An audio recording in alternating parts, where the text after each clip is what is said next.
Good afternoon, everybody. It's afternoon here anyway. Got the drums muffled for practice. I'd like to share with you some discoveries I've made. I did a lot of recording when I was younger, when I was young. It was all analog. It was completely analog. It was in the 70s and 80s. There was no digital. Had the opportunity to record at a big studio in a real music town in Southern California. And this thing was state of the art. It was analog. We were recording to 2-inch tape. The drum room was as big as a blimp hangar. It was very exciting. We got to record there a couple of times. And, over the years, my time improved. I practiced a lot with metronomes and I gigged a lot. And, your time gets better if you're aware of it and if you're motivated to make it better. So I practiced a metronome. And I would get lots of comments and compliments. They say, "Oh, your groove is great. We love your time, nice and solid." And then I officially entered the digital age. I have recorded digitally, but I never really got to see the results. I never understood what I was looking at. I was analog man. 8 months ago, I bought a big old used iMac, and I got a license for Reaper because I had an X32 Behringer board sitting, not getting used. It has never been out. I was too scared. And so it's the perfect arrangement for digital recording. I just set up a little studio in a spare bedroom.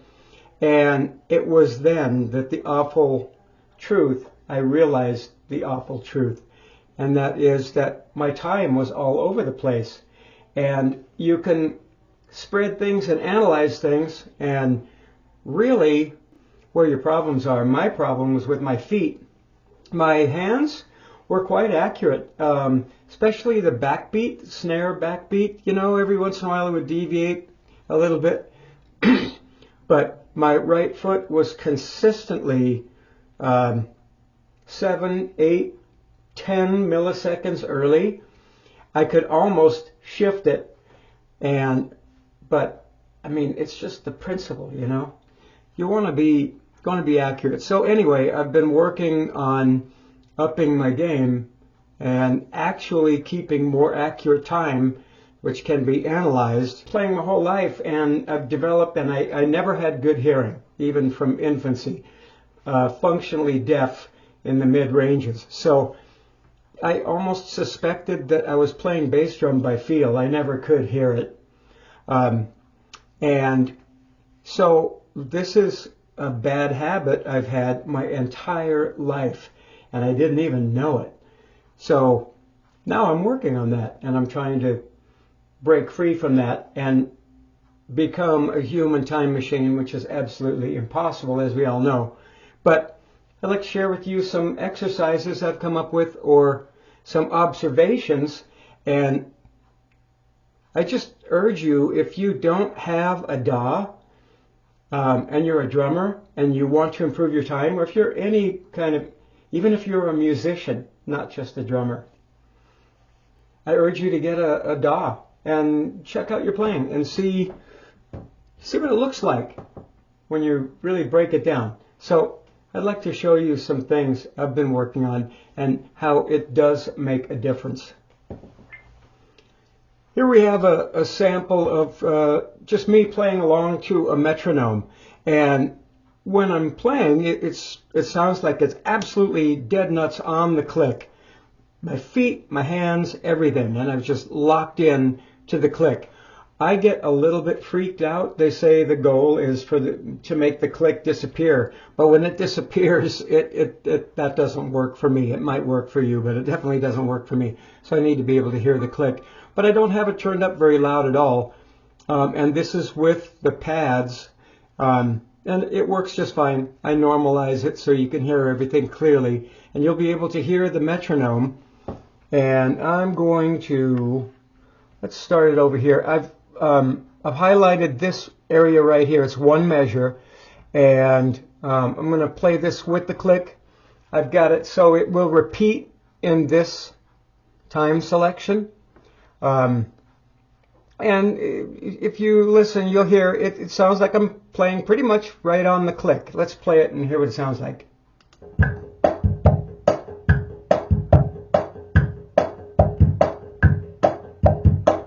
Right? Sounds fine. So now let's spread it out. And here is, well, here's a bass drum hit that's late. And here's one that's early. So what you can do is demagnetize it. Let's go to the very beginning of this transient, and you can come up here on Reaper and you can pull it to the grid, and you can look down here and you will see it says I'm 6 milliseconds early. So now let's highlight that measure and let's repeat it.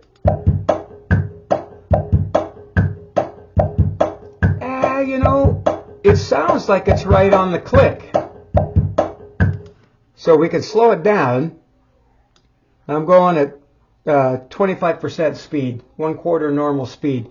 Listen carefully and you will hear the kick hit before the click.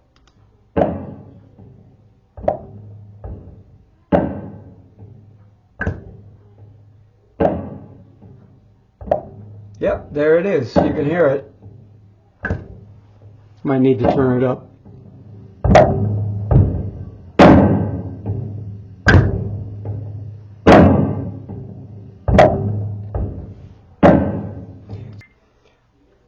So this is how I've been practicing. I've been practicing to a click, a variety of tempos, different styles, with my pads on, so I'm not driving anybody crazy. I do live in the country, but see, here you go. This is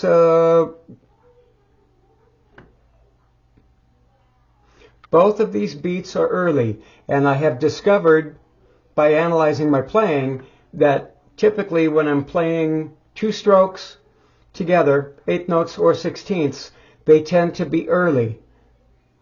And then that's early. These two are early. Granted, only a few milliseconds, but it matters. This one is quite early. So let's see how many milliseconds this one is. Yeah, that's 10 milliseconds early. So let's hear what that sounds like with the click. Let's include the click.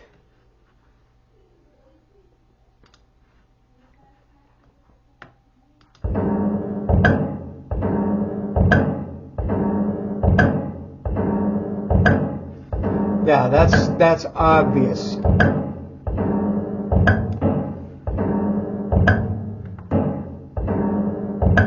Now we'll speed it up to normal speed.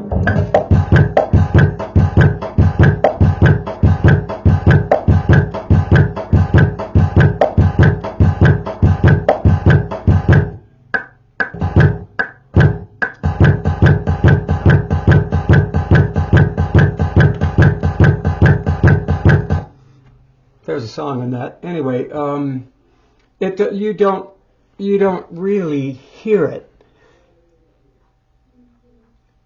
But some engineers would take exception to that. I think most would be okay, but I don't know. I mean, I know dangerously little about digital recording and what is expected of a pro caliber drummer, which I'm realizing I'm not. So in the final analysis, if you want to supercharge your timekeeping, I would recommend getting a DAW and come up with a practice arrangement where you can practice relatively quietly and yet you're using all of your extremities. and just play to a click. Different tempos, different styles. Go in and learn your tendencies.